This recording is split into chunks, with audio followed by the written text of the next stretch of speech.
MLC चुनाव में इस बार तमाम पार्टियों ने अपना अपना प्रत्याशी खड़ा कर दिया है। हर पार्टी अपनी जीत का ताल ठोक रही है। इसी कड़ी में वीआईपी पार्टी ने भी कोसी से अपना प्रत्याशी खड़ा कर दिया है। कोसी से वीआईपी पार्टी के उम्मीदवार डॉक्टर चंदन कुमार को पार्टी ने टिकट देकर उसे एमएलसी का प्रत्याशी बनाया है।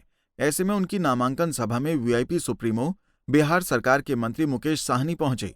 इस दौरान सहरसा मुकेश साहनी ने कहा कि एमएलसी चुनाव में इस बार कोसी के लोग बदलाव के मूड में हैं। चुनाव में बदलाव जरूर होगा। तो वही तो हमने अभी मंच से भी हमने कहा कि ये सरकार हमारी है और हम 4 पार्टी के सहयोग से ये सरकार है, किसी एक पार्टी का ये सरकार नहीं है। भला को हमको क्यों बोल सकता है कि आप कौन हो? हमारे घर में ही हम ही को लोग बोल रहे हैं कि आप तुम कौन, इस्तीफा दे दो, तुम कौन होते हो बोलने वाले? भैया हमारे सहयोग से ये सरकार बना है और हमको बोलते, तो इसलिए मेरे को लगता है कि मैं एक पिछड़ा गरीब का बेटा हूँ, इसलिए लोग हमें परेशान कर रहा है। देख रहा है कि मुकेश सहनी सही दिशा में चल रहा है और आगे मंजिल तक पहुंचेगा, इसलिए वो पैर खींचने का काम कर रहा है, परेशान करने का कोशिश कर रहा है। तो मैं ये सब चीज से मैं डरने वाला नहीं हूँ, मैं लड़ाई लड़ने वाला हूँ। कल तक मैं 0 था, आज 4 विधायक है, आज मंत्री हूँ।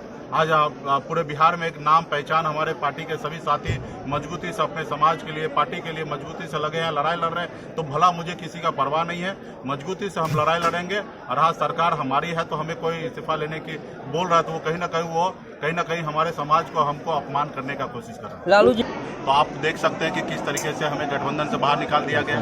24 सीट में भारतीय जनता पार्टी और जेडीयू ने डिसीजन ले लिया कि 11 सीट और 12 सीट लड़ेंगे और 1 सीट लोजपा पारस जी को दे दिया गया और उसमें खास करके मांझी जी को और वीआईपी पार्टी को जगह नहीं दिया गया और उसमें बताया गया कि हम बात करेंगे, तो बात भी नहीं किए।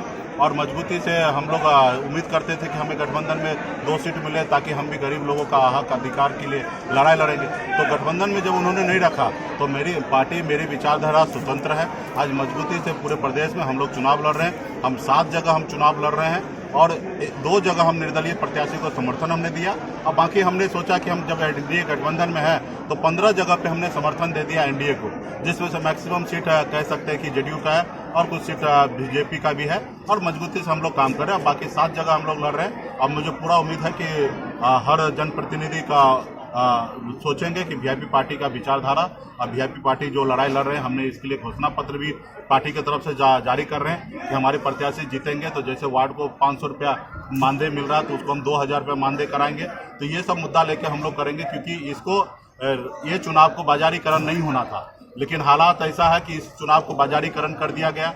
जनप्रतिनिधि के हक अधिकार के लिए लड़ाई लड़ना चाहिए पटना में, लेकिन वो क्या कर रहे हैं कि कोई ना कोई पॉलिटिकल पार्टी का सदस्य लेकर और उस पार्टी के प्रोटोकॉल के अनुकूल काम कर रहे हैं। तो ये कहीं ना कहीं लोकतंत्र के लिए सही नहीं है।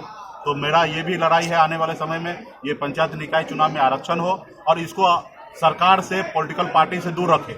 जो भी चुनाव जीत के जाए वो किसी पार्टी का सदस्य ना बने, ये भी हम भविष्य में लड़ाई लड़ेंगे।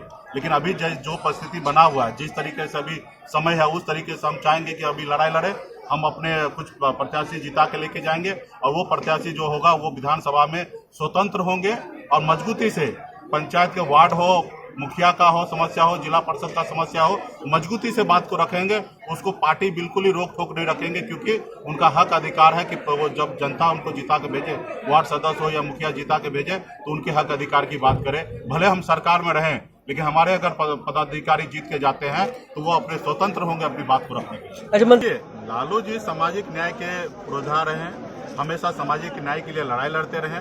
हम लोगों ने भी उनको देखकर राजनीति यहाँ तक सीखे हैं। यूँ कहे कि हम उनके उंगली पकड़ के यहाँ तक आए हैं, तो भला आज उनको भूल जाएं, ये कैसे हो सकता है? मैंने देखा कि मैंने लालू जी को कहा कि मेरे दिल में रहते हैं, तो मैंने बहुत सारा नेता को देखा उनके बारे में टिप्पणी कर रहे थे। वो लोग टिप्पणी कर रहे थे जो लोग लालू जी को उंगली पकड़ के राजनीति में आगे आए। तो इसलिए वैसे लोगों को कहूंगा कि लालू जी हमेशा हमारे दिल में रहें। अटल बिहारी वाजपेयी जी को मैं मानता हूं, ऐसे नेता को रास्ते पे मैं चलने का काम करता हूं। भले मेरी राजनीति अलग अलग है और जिस रोज मेरा साथ होगा दूसरों एक तो हो सकता है। आज मेरी लड़ाई है कि संपूर्ण बिहार में पिछड़ा का बेटा, दलित का बेटा सब मिलकर राज करे। तेजस्वी का है कि मैं अकेले मुख्यमंत्री बनूं, बाकी कोई न बने। तो जब तक उनके सोच में मेरे सोच में फर्क रहेगा उस रोज हम लोग दूर रहेंगे। जिस रोज वो चाहेगा कि 2.5 साल का सीएम हम बनते हैं, 2.5 साल का सीएम निषाद का बेटा बने, उस रोज काम हो सकता है, एक साथ में हो सकते हैं। और जिस रोज जो 5 साल का सीएम अकेले बनने का सोच रखेगा तो शायद पिछड़ा का बेटा क्यों उनके साथ जाएंगे। जरूरी नहीं कि मुकेश सहनी, पिछड़ा का बेटा किसी अति पिछड़ा का बेटा को आप 2.5 साल का सीएम बना दीजिए, दलित का बेटा को सीएम बना दीजिए। तो जब ऐसा कीजिएगा तब आपको पास पावर आएगा जब जनता आपके साथ आएगा, जब तक ऐसा नहीं कीजिएगा तो आप और मैं दूर रहूंगा, लेकिन लालू जी को तो हमेशा मैं मानते रहूंगा। अच्छा, बता दें कि यूपी चुनाव में बीजेपी को हराने का दावा करने वाले मुकेश साहनी वहां मिली करारी शिकस्त के बाद भी बीजेपी के खिलाफ हमलावर हैं, तो वहीं लालू प्रसाद यादव उनके दिल में बसते हैं और वो लालू की विचारधारा से काफी प्रभावित हैं। सहरसा से रंजीत की रिपोर्ट।